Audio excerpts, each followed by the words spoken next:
قلت انا مطيبه علاش ما نشعلش لا كاميرا ونصور لهم ونعطي لهم فكره تاع عشاء خفيف ظريف ويوجد تمتم. دونك دون اون مارميت درت شويه تاع السمن وحطيت لداخل لي مورسو بولي وخليتهم يتحمروا، ودون ان ريسيبيون حكمت بصله تكون كبيره وزوج سنات تاع توم يكونوا كبار ثاني، ولي زيبيس ملح فلفل الكحل ايبيس بولي زنجبيل 3 مغارف تاع الزيت. وبعد ما تحمر لي هذاك البولي تخي بزاف فرغت عليه هذاك البصل وهنا كلمسه زدت له بغرفه تاع سيله اي راح تطلق بنا ماشي نورمال. غطوه بكوفيركل وخلوه يتقلى في غردو، نقصوا كامل النار وخلوه يتقلى. وانا قبل ما نطيب كنت غليت زروديه قطعتها اوندي والجلبانه كي طابوا ودبلي مليح هذاك البصل زدتهم على هذاك الخليط. والروز كنت غليته وحده كي غلالي هذاك الماء تاع الروز ما رميتوش، مرقت به هذاك البصل والجلبانه والدجاج مرقت وخليت كلش يطيب على غردو وحكمت ان بلا يدخل الفوغ. استفت كامل هذاك الروز والبولي. انا شوفوا هذيك لاصوص دخلها طياب تقالت وتجمرت. واش درت؟ راح فرغتها كامل فوق هذاك الروز ودخلته للفوغ يتحمر لي برك. هذا ما كان جا فيه واحد البنه بزاف هايله.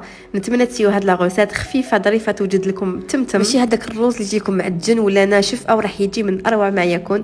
واذا عجبتكم هاد الوصفه ما تنسوش تبارطاجيوها تسيوها ونتلاقاو في دوطخ فيديو. ا بيانتو.